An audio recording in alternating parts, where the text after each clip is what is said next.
বাঙালি মানেই তো মাছ প্রিয়, আর মাছ, মাছের মুড়ো এগুলো যেন বাঙালির একরকম ইমোশন।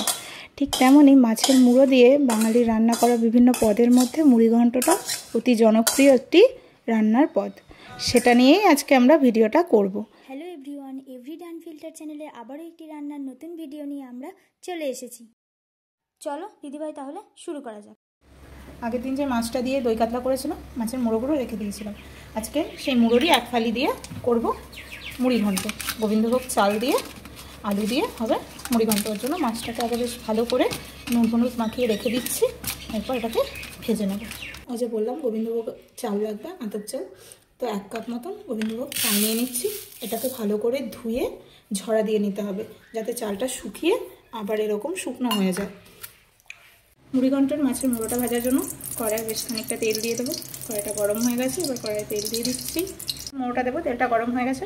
তার আগে তেলে সামান্য হলুদ দিয়ে নেবো, তাতে মাছটা কী হবে, ফুটবে কম। আমার মা ঠাকুমারা এরকম বলতো শুনেছি, সেই জন্য আমিও তাই করি।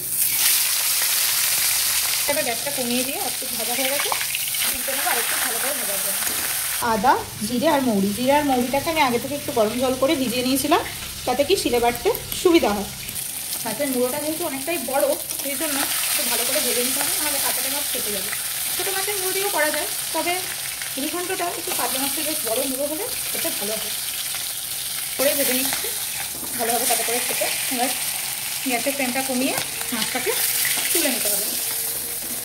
মাছটা তুলে নিয়েছি। এবার আগে থেকে যে চালটা ঝরা দিয়ে রেখে দিয়েছিলাম, সেই চালটা এবার এই যে এইরকম আওয়াজটা হবে, মানে চালটা শুকিয়ে গেছে। চালটা কিন্তু পুরো শুকনো বানাতে হবে, নাহলে কিন্তু হবে না রান্নাটা। চালটা তখন গলে যাবে রান্না। এবার চালটা ছেড়ে এটাকে চালগুলোকে ভেজে আমরা তুলে নেব। চালের মধ্যে নুন আর হলুদ দিতে হবে। নুন আর হলুদটা দিয়ে চালটা ভেজে নিয়ে নিতে হবে।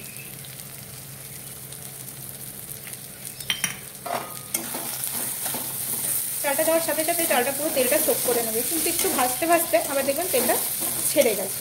এটাকে ভালো করে কড়মড়ে করে চালটাকে বেশ ভেজে তুলে নিয়ে তবে মুড়িঘণ্টর রান্নাটা শুরু করতে হবে। এটা ভাজা হয়ে গেছে। ভাজা হলে দেখবেন চালগুলো একটু দু একটা ফুটে ফুটে ওঠে, কই ফোটার মতো। এবার গ্যাসের ফ্লেমটাকে কম করে চালগুলোকে তুলে নিতে হবে। এই রেসিপিটা অসাধারণ খেতে লাগে।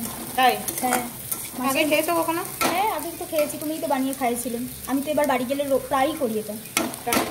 খেয়ে কি বলে বাড়ি? সবাই খুব ভালো করে। চালগুলো তুলে নেওয়ার পর কড়াইতে আর সামান্য একটু তেল অ্যাড করে নেব। এক এক করে ফোড়নগুলো নিয়ে নেব। তেজপাতা, শুকনো লঙ্কা আর সামান্য জিরে। ফোড়নটা হালকা ভাজা হয়ে গেলে আগে থেকে এরকম ছোট ছোট করে আলু কেটে নিয়েছি। আলুগুলো যতটা ছোট ছোট হবে তত খেতে ভালো হবে। আলুগুলো একদমই ঘুগনির আলুর মতন ছোট ছোট হবে। তাতে করে একটু নুন আর হলুদ গুঁড়ো দিয়ে দেবো।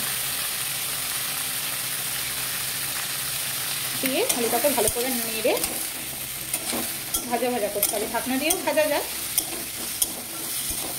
আমি সাধারণত গ্যাসের ফ্লেমটাকে লো করে ঢাকনা দিয়েই ভাজি, তাতে ভাজাও হয়ে যায়, এদিকে আলুগুলো সেদ্ধও হয়ে যায়। ওইদিকে মাছের আলুটা ভাজা হচ্ছে মুড়িঘণ্টর জন্য, আর এদিকে আমি মশলাটা বাটছি। একবার বাটা হয়ে গেছে, আর একবার বাটার সাথে একটু কাঁচা লঙ্কা মিশিয়ে নিলাম। কাঁচা লঙ্কাটাও বাটা হয়ে যাবে।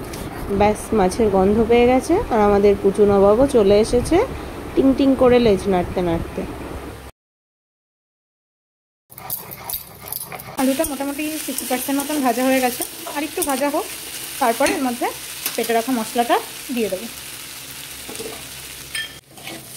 আলুগুলো ভাজা হয়ে গেছে। এবার জিরে, মৌরি, আদার পেস্টটা এখানে দিয়ে দেবো।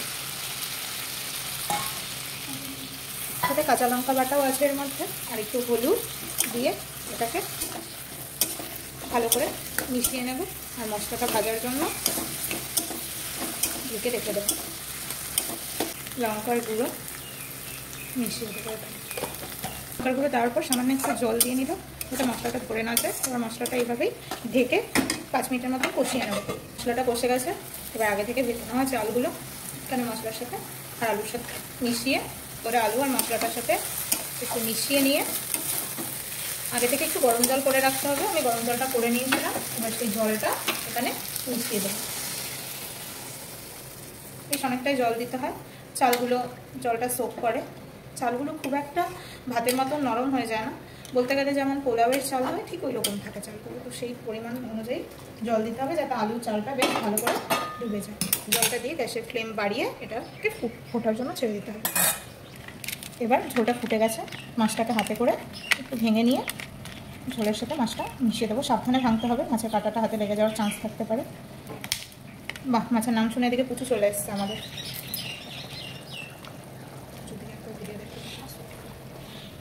এই যে আমাদের পুচু চলে এসছে, মাছের গন্ধ পেয়ে চলে এসছে।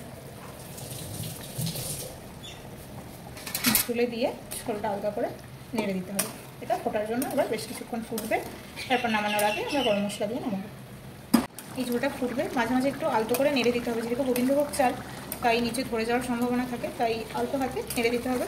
এই অবস্থায় নুন চালটা চেখে দেখে নেওয়া যায় কেমন হয়েছে, সেই অনুযায়ী কোনো কিছু প্রয়োজন পড়লে দিয়ে দেওয়া যায়। এবার নাড়াচাড়া করে গরম মশলাটা যেটা বেটে রেখেছিলাম সেটা মিশিয়ে দিচ্ছি। মিশিয়ে ভালো করে নেড়ে এটা আর একটু হবে, তার জন্য গ্যাসের ফ্লেমটা মিডিয়াম করে ঢেকে দেব। এটা হয়ে গেছে একদম। এবার একটু ঘি মিশিয়ে নামিয়ে দেবো। একটু ঝোল ঝোল নামাচ্ছে এই কারণে, কারণ চাল যেহেতু দেওয়া আছে এটা কিন্তু শুকিয়ে যায়, মোটামুটি ধরুন আধ ঘন্টা রেখে দিলেই এটা একদম ড্রাই হয়ে যায়। তো সেই হিসেবে সামান্য একটু ঝোল ঝোল রাখার চেষ্টা করবে। ব্যাস রেডি মুড়ি ঘন্ট। দুপুরবেলা বাঙালির পাতে গরম ভাত, সোনামুগ ডাল আর এই মুড়ি ঘন্ট, ব্যাস জমে যাবে একদম।